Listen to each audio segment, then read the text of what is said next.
भाई जय जगन्नाथ आपण स्वागत कर आउ मोर एक भिडियो आपने देखते बांकधारा पाखे 149 राजपथ जो भाई जामटा थिला कारण आज पर्यंत से जाम अच्छी ए घर जाकि आसुली मुई गाड़ी की जावाई ड्यूटी करने आपको देखा बांकधारा पाखे केमी कौ मात्रा काम चली काम होनी एपर्यंत आपण देखा भाई जय जगन्नाथ आपको स्वागत कर भिडियो आप जानते तो तालचे 149 राजपथ जो भाया गाड़ी फसुला भाई आज सका भी गाड़ी फसिकी अच्छी बहुत गाड़ी भी फसिकी अच्छा एपटू एपटू आसी ना एपटू भाई एपटू गाड़ी फसिकी आसबार ना आपड़ भी जानी भी किसी गाड़ी डीजेल टांकी भी खसी पड़ी आपको देखा डीजेल टांकी केमी खसी पड़ी आपको भी देखा ए भिजुआल देखु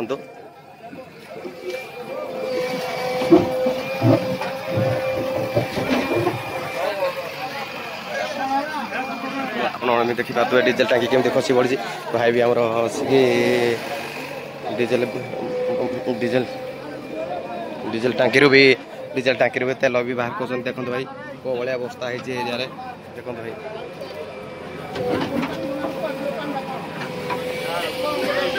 तो प्रशासन शुणुनी आज तो आसिकी काम चली देखिए केते दिन भितर गाड़ी काम चली किसी गाड़ी डीजेल टांकी भी देखो तले भाई खसी पड़ी आपने देखु बहुत मात्रा खसी पड़ी ये गवर्नमेंट रोड टैक्स सब नौ रास्ता करने पछ घुंचा कौन दौर जना जापार आम भाई बहुत मात्रा के ड्राइवर आउ मालिक मैंने भी हईराण सारे सरकार को निवेदन ये रास्ता जल्दी